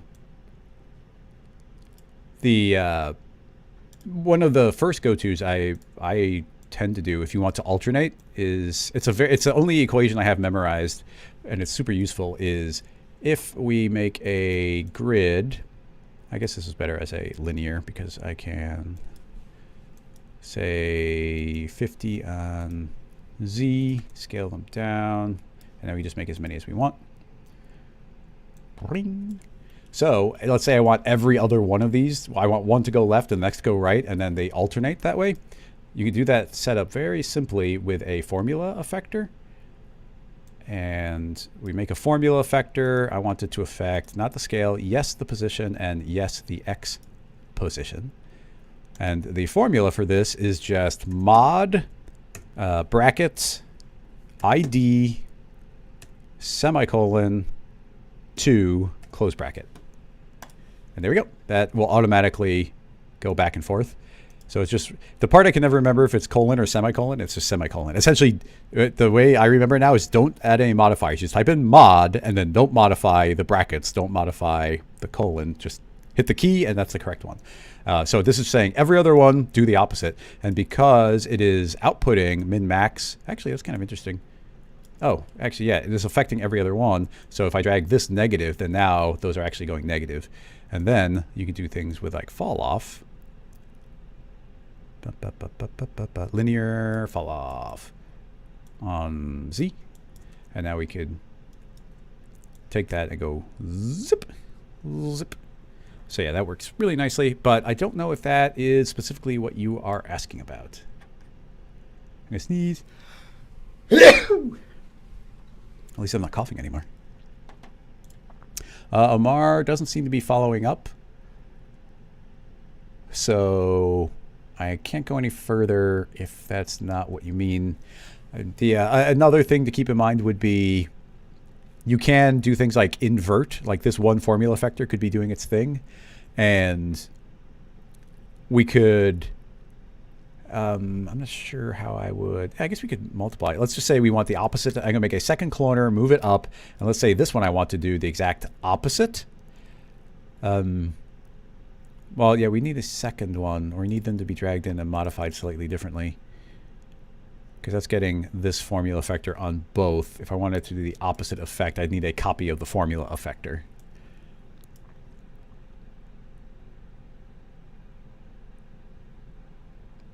Or possibly the fields. We might be able to invert from there, but that might not work. Let's see. That was YouTube. Back to Twitch. Yeah, Pro Tools. Good shout out. There is a Rocket Lasso Slack channel.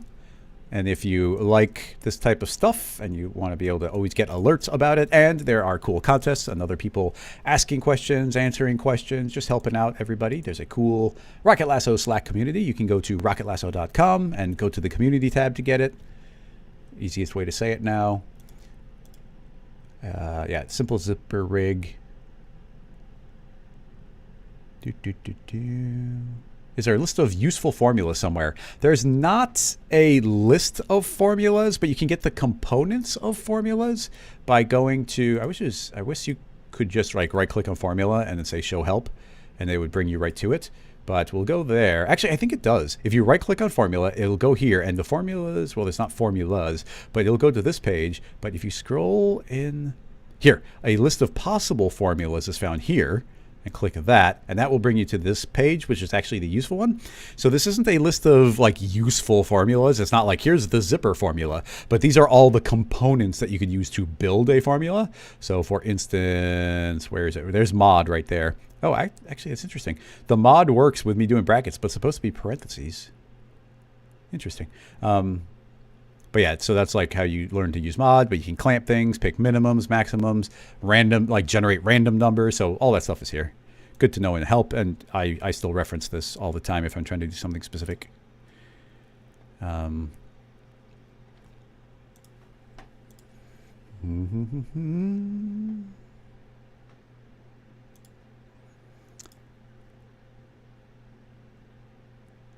Here. It's asking about interconnected neurons. We do get neuron questions pretty often, but that's not to say that we shouldn't tackle them again, because you might get something better. Is that a video? Let me mute tab.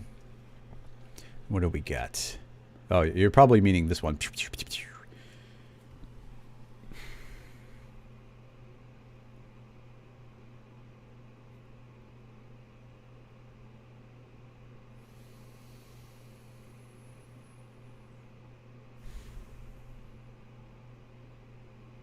It's a good question.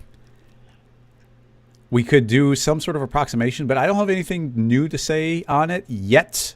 But ask me this one again in the future, but not now. But it is really cool. And just because we showed it, this is from Mayo Clinic. And it's pretty nice looking. Part of the tricky bit there goes to there's almost like an intelligence to that where you need them to be smart enough to get fed a neighbor. So there's almost like a code element to that. It is really cool, though. Sorry, Rogue, no hint.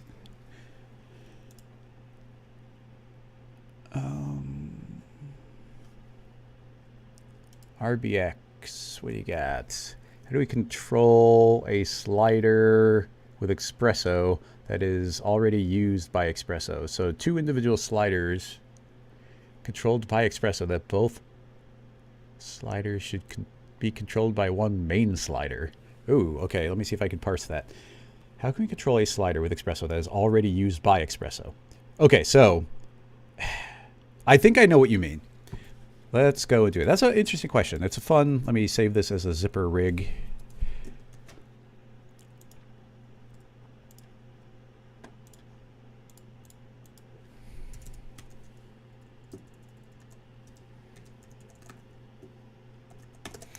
I like Espresso questions, and this is a nice, very specific one. So that is nice.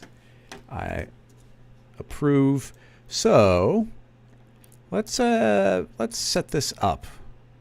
And let me know if I get this right. We are going to do the simplest possible version, and that is I'm going to make some custom user datas, and we will have 3 sliders that will control the length of these. Obviously, we could just directly do this, but we're going to use Espresso to do it, and it's just going to be a nice, clean way of showing it. So add a data, and this will just be X, and it goes from 0 to 100. Actually, that could be real. So it'll go from 0 to 2000. Yeah, 0 to 200, and that's X. That can get copied again and again. So we have X, Y, and Z. So we should say OK on that. And now we have a user data of X, Y, and Z. By selecting those, I can right click, say user interface, float slider. And now we have 3 sliders. Right click, and let's make the basic Espresso, which is under programming tags now. Give it a minute to open. There it is. All right. Drag in the cube. Drag in the cube again. I want to control the... Actually, we'll drag these in individually. In the object, I want to control X, Y, and Z. And those will be controlled by our user data. So that will be X. I missed X. You have to do them one at a time, which is a little annoying. X, Y, and Z. Okay, so just to demonstrate, if we feed these in, then now we have 3 sliders, and those will be controlling our cube. So that's now overridden, and these are now Espresso driven, doing their thing. Now, my assumption is that you want to now make another slider. I'm going to make another copy of this at the top, and we'll just call this the master slider. And the idea would be that if I were to change this master slider, all these other ones will jump to whatever this one is telling it to do. Now, currently, actually, this is going to be way more straightforward. So maybe I'm missing an element because I thought, like, these are being controlled by Espresso. Well, they're not being controlled by Espresso. They are controlling Espresso. So let's just keep doing what I mentioned here. And then we can possibly add that extra element to make it more complicated if I can wrap my brain around it. So this will just get a master slider in there. Oh yeah, actually this will do it. This will demonstrate it because we'll see the problem almost immediately. No, how did I do that? Oop, I don't know what I just did, but I shrunk it and now I can't rescale it. So, all right, this is what I was hoping the question would be, or what I thought the question would be. So, unfortunately, I just have to do this manually again. I need another cube in here, and that will control the X, the Y, and the Z. So if I drag master in and say, okay, that is now going to take control of these controls. So it's like, okay, cool. So now you would hope that you could go in here and be like, oh, like I'm going to drag X and then Y and Z, but no, they're now being overridden constantly by the master. This is always taking control of those other ones via Espresso. You can actually see it like having to do this interface refresh. You can see how this one moves and then the other ones catch up. It's not a frame of lag. It's just like how the interface has to behave. So this is overriding those always. This is always saying you are what I tell you to be all the time. We need to change that condition. We need to give it a condition. Currently the condition is always. So here's how we do that. Let's set up a condition, and that will be if master has changed values. So we do that with one of my favorite nodes, which is, I think, the history. Nope, not history. It's the memory. Search for memory node. So here's the memory node. I will feed in master into the input, and we need to set the history depth to 2 and then the history level to 1. You just have to do that. You also have to do in that order, because if this is set to 1, can't go, it always has to be one lower than that. So we have to raise that up by 1 so that we can raise that by up by 1. All this is doing is saying every time this refreshes, this is outputting what that said the previous frame or the previous refresh. So now searching for the word compare, let's grab a compare node, and I would like to compare what it used to be to what it currently is.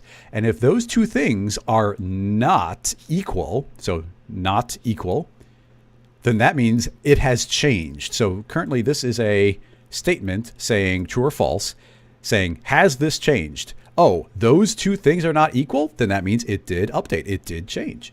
So now we need to say, okay, if it changed, then do this. And in the input, if I say on, it is saying on. So when on is true, execute.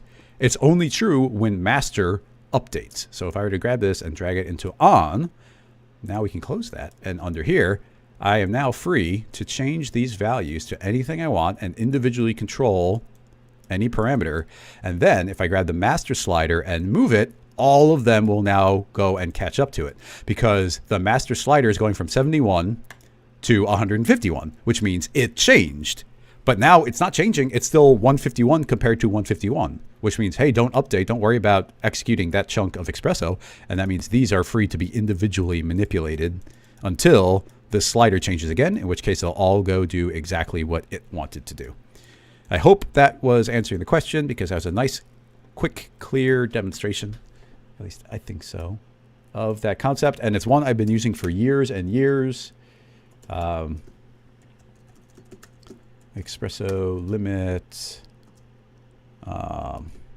control override. And yeah, super useful. Save. Okay, looks like that's what you were looking for. And yeah, it's really fun to be able to do that. And you can make really complex conditions. This is like the simplest possible one. Just being, I mean, honestly, it's just this. It's just these two nodes, memory, compare.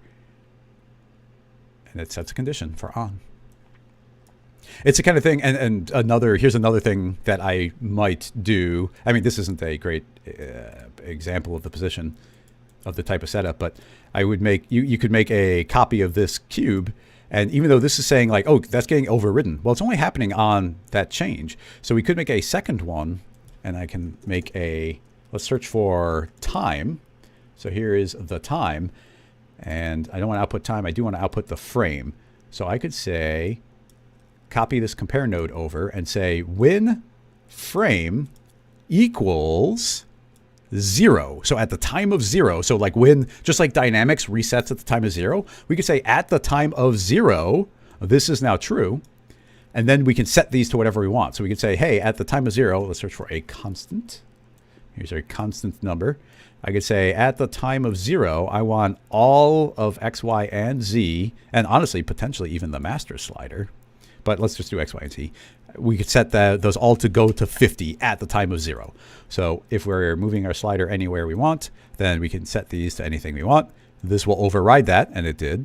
But then if I rewind to the time of 0, those will all jump to 50. And at the time of 50, they're always going to be overridden. But as soon as we go even one frame forward, that condition is no longer met, and those are free to move again. And that it's not, I will do this type of thing all the time on a rig if something needs to get reset at a condition. And the time of 0 is a common condition. So I'll just save that as another version. It's a little fancier. Time reset. That's also like the most basic loop to like make a video game. Back to Twitch, see if there's a question there.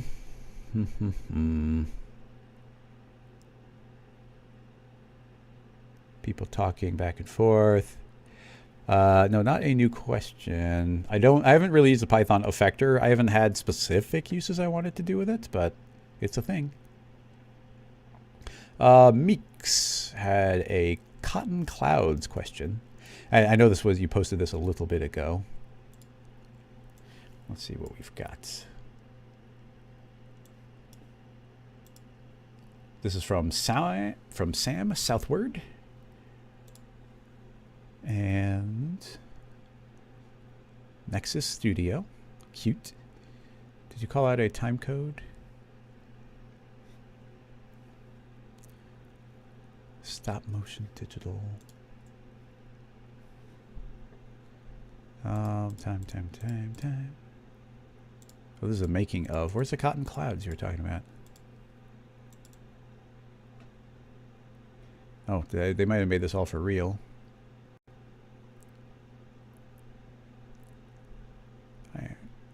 Where is...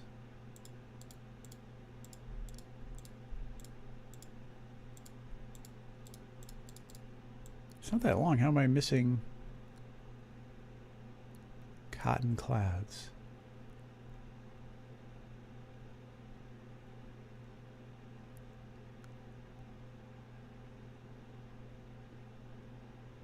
I might be utterly blind, or I'm just somehow the scrub is not landing on a place where there's cotton clouds here. It seems cool. I know it is 3D. They showed a couple of sets, so I thought it was real, but maybe not. Oh, my chat is here. Clouds at 120. Wow, I must have just been scrubbing badly.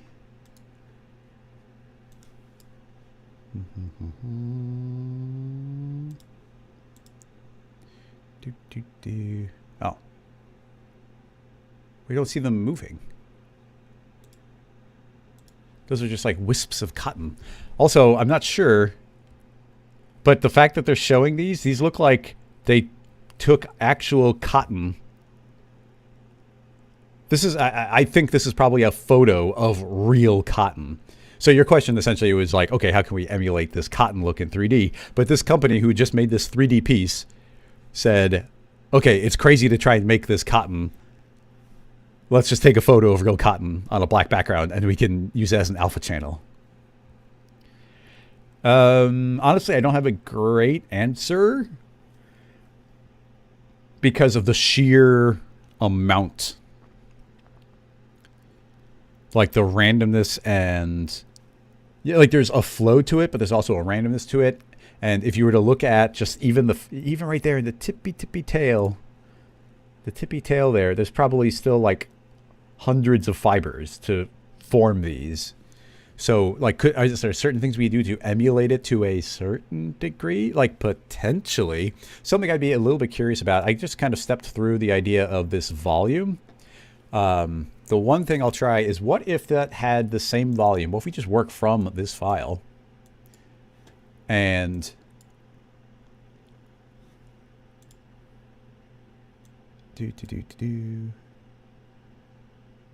sorry, just adjusting the chat on the other screen so I can monitor it. If we take this and make it something super hiccuping,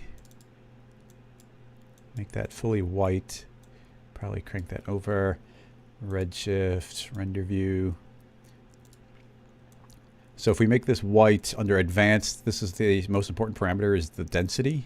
So lowering that down, we'll say 33, 22. So you start getting it a little bit transparent. So my thought here is, what if we also generated like a bunch of hairs or something? And then we kind of let this puffiness do its own thing. And by putting a couple of highlight hairs, if that would kind of be like, oh, okay, those are filling in the rest. I kind of don't think it will. We might be able to do, there might be ways of overlaying some noise and whatnot. I don't want to spend too much time on it because I just don't think it's something that's super practical. I mean, in a lot of ways, it'd probably be better to even have a whole bunch of hairs as a texture to put on one hair, so that one hair could represent more than one and get more of an overall flow. And even right now, trying to think of how I want to generate a bunch of hairs here that are doing approximately the correct movement. I'm not even super sure on that. Perhaps I can generate hair on the spline. And yeah, right now we're generating hair on the spline. It's auto. Go to guides, count. Let's do 400. Regrow. Does it do it? Spline vertex. No, I want it to be spline uniform. Regrow. No. Oh, 40. Go back. Regrow. There we go. Okay, so now I'm able to get a few more. Those are the guides. The normals can be random. Regrow. Oh, stop rendering. Regrow. Hey, why are you not?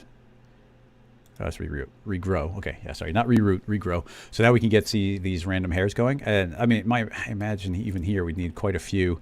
We will be curling them, so I'll leave it at 8. Regrow. So now we've got quite a few. And then under our hair material, actually, even the hair material is not going to show up in Redshift. We're going to have to apply. We're going to have to apply our own Redshift material to get it to show up. I don't think hairs just show up by themselves. I don't think. I guess let's hit render and check. They might. Oh, I guess they do have it set up to do it. That looks weird and spiky, but I guess even though we don't even have even close to doing anything yet, there's kind of a cottony-ness right there. So maybe there's some potential. So it does seem to view the hairs in a way that I wasn't expecting. So let's try making it entirely white, and we'll just see if we can get them to show up. I want a bunch of, not curl, oh yeah, curl, not clump. So, and I want to be able to see it. So hairs, generate, editor. I want to see hairlines, please. So that's the actual hairs, the final hairs. And we're only seeing 25% of them, so let's keep that in mind. Some frizziness, please. Curl, direction, hair. Let's do random. Yeah, why not? And yeah, those are the individual hairs, each doing their own thing. So let's just see what that does and see if it shows up.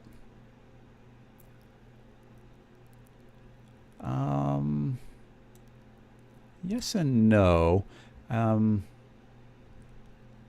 They need to be really thin. 0.2. Yeah, those get thinner then. And it's not bad. I mean, I do wonder if, like, we would want them clumping up and whatnot, or getting more uniformity between them to get, like, those clumps where there is a little bit more coherence. Like, maybe the frizz is a bad idea here. Maybe we would want them doing their transition a little bit more. So, yeah, the more uniformity, it could actually be a positive in this case. It's these thicker parts, and I don't know the redshift volumes well enough, but like these thicker parts are like overpowering it. But on these partial ones, it's not terrible. I wouldn't say it's cotton, but it definitely feels like a big clump of lint, where they do transition between each other better than I thought they would. And then I guess there is some darkness in it, so we could, under the illumination, go easy on like shadow. I don't know. Actually, there's a good chance that these settings don't translate into redshift. I don't know how the hair material gets automatically translated into redshift. I'm impressed at seeing it at all, honestly.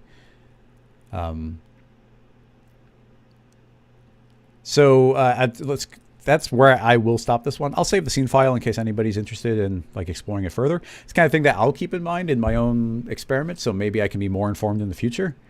But it's not terrible. It's not amazing, but it's not bad. There might be something there. And I guess just for the sake of it, let's see what it looks like without the volume. So this is just the hairs. And I guess actually the clumps, just these clumps of hairs are not, they do look like pretty good balls of lint. I wouldn't say cotton, but they do look like pretty good balls of lint. And Redshift is just doing a great job of, like, they just look really nice. Trying to think of anything I might think to do to make them a little bit more uniform, but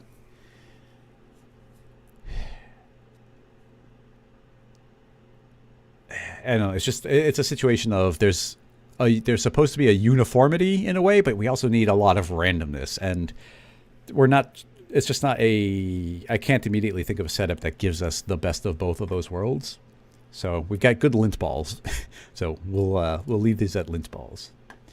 Let's see. If it's a quick one, we have time to squeeze in one more question. And again, these scene files will be available for people on Patreon. I'm going to call it lint balls. Redshift.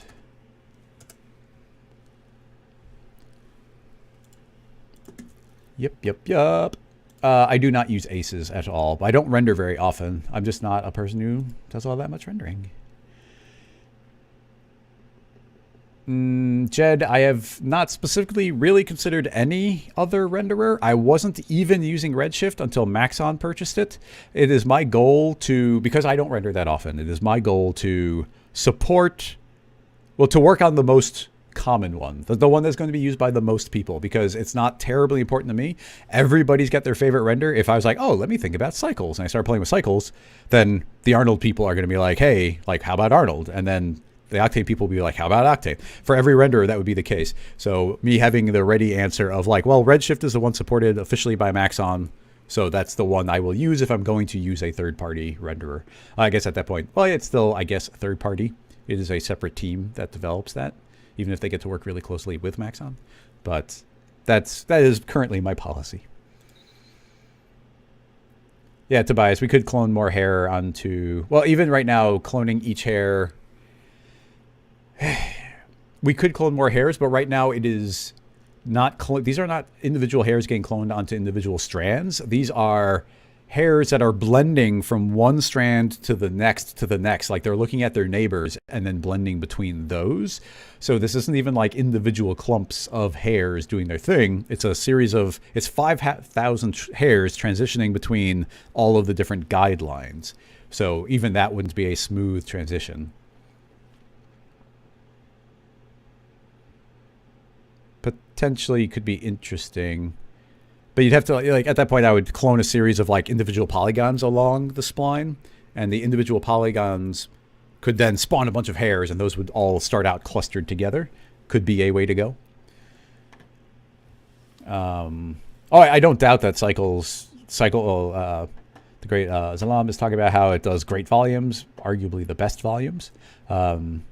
And I don't doubt that at all. I mean, every renderer has its really good niche. Like Octane cannot be beat for quickly making something look pretty. It just seems to, it's going to give you the fastest response and it looks the best out of the box. And then Arnold seems to be used in a lot more of, bigger studios tend to seem to use Arnold. And Redshift seems to be the most common one. Like, and it's going to be available to more of the people. Maurice, rolling a cube on a plane. We've kind of talked about that before. And I mean, it's good. I'm not shy about tackling a question a second time. I think that somebody had made a plugin that does that automatically. The two main ones would be, for me, one, making it fully dynamic and just using forces to make it roll, boom, boom, boom, on one. It's actually pretty straightforward to do that. In fact, let's see how quickly I can make that happen. So if we add dynamics to both of these, rigging. The problem is it's going to move really fast, but let's add add two dynamics tags, put on a decent, actually we can add on a cartoonish amount of friction because it's not supposed to move at all. It's supposed to roll, and then add a simulation, force, and honestly, we just do wind. So here's a wind blowing off to the side, hit play, and it's not going to do anything in the beginning, but if we get this calibrated to the right amount, bink, there we go. So now you can see it's going to roll, and there's possibly a lower amount, and the smaller the amount we can do, the better. The only problem being is that once it starts rolling, I think it'd probably keep on accelerating and possibly rolling faster and faster and faster. But you see how quickly I was able to put that together? The thought there being, if we add in some damping, I like to do 99% damping.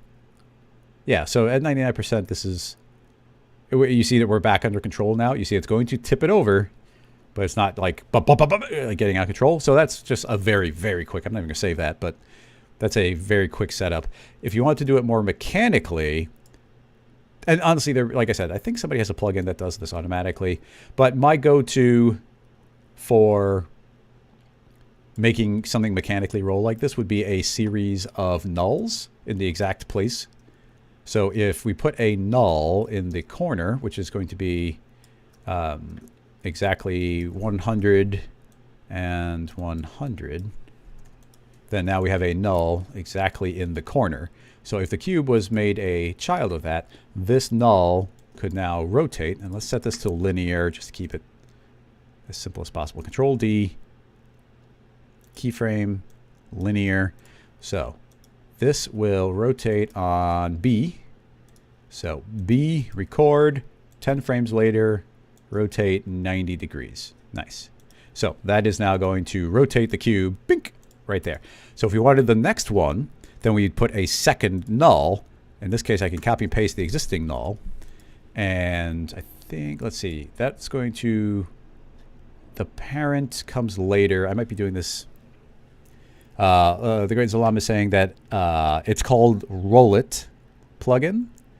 And they just updated it to newer C4D. Yeah, I think I used that back. That's a really old plugin back in the day. So the Roll It plugin, I put it in the YouTube chat as well. I'm trying to think of which one comes first, because that will tip over and then go there. Now, if this is the next parent, yeah, so this one, I want to make this one happen 10 frames later, and I need to move it over another 100 units and make it a child there. I might have not gotten this order correct. No, it seems like I did. So now you can see that the first null rotates 90 degrees, and now the second null rotates 90 degrees. And you could just keep on repeating that again and again and again. And each null is only doing 90 degrees worth of work, but eventually you end up with a perfect rolling cube. But there's a nice, pretty cheap plugin that I think automatically will do it with any shape, like you roll an egg or crazy things, and it does a really good job. Rolla has bugs, Horse Raider says. Well, something to keep in mind. And but yeah, the dynamic method I think is a pretty good one. There might be additional things even to the rig to make it be smarter. I don't know. But that puts us pretty much perfectly on time. Like I said, I did a 4-hour live stream yesterday, and tomorrow I'll be recording a tutorial. So I need to not completely lose my voice before I record a tutorial. Thank you so much, everybody, for coming and hanging out. It was really fun. As I said, do I still have it up? No, it looks like I closed it. Oh, well. But yeah, I've got a really cool tutorial about vacuum forming that I'm hoping to record. It'll be out in a week or two after I do all the editing and everything. And I'll have enough time to make some Instagram posts, I think, this time, because I'm actually trying to make it look a little bit pretty. Very good questions. Thank you so much, everybody. I really love like the mix of YouTube and Twitch because we get very different flavors of questions on them. So it's fun to be like, oh, here's an espresso question. Oh, here's a beautiful animation. How do we build this element of it? I really like the keyboard pushing too. Any excuse to make a fully real dynamic rig. And I was hoping the cloner would work, and it did. Very rare for us to have everything work perfectly as we step forward in something.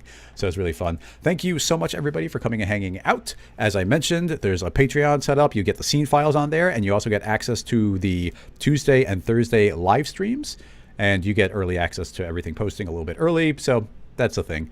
That should do it for today. I'll have this replay posted on YouTube or on Patreon really quick, and it'll be public a week from now. And other than that, it'll wrap it up.